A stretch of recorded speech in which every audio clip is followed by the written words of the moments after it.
is appointed the head of the family. He could have chosen the woman, but he didn't. He said someone needs to be the loving head of the family. Now it doesn't say the mean head of the family or the dictator of the family, the loving head of the family. So you need to make sound decisions for the both of you. You need to take the lead in the loving way. You've got to look after the material aspects, the spiritual aspects, the emotional aspects, as well as the recreational aspects of your marriage.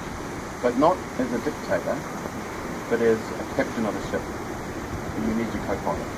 Absolutely you do.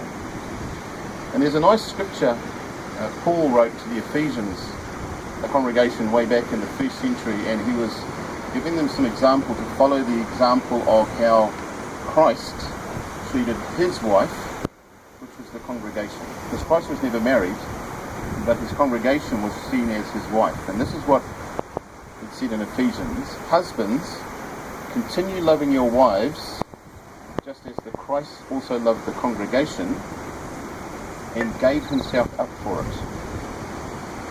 In the same way, husbands should love their wives as their own bodies.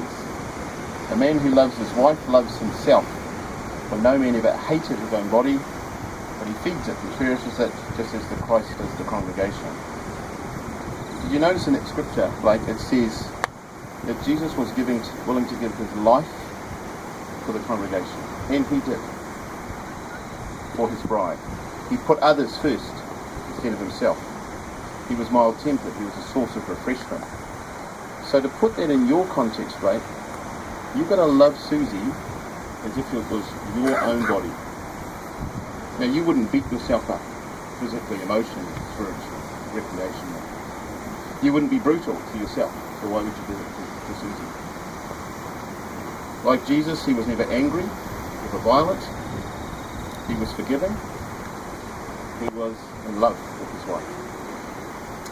So that's some counsel that all husbands, whether you're a Christian or not, would say, well, if I'm going to fall in love with my wife and she's going to be with me, she's me.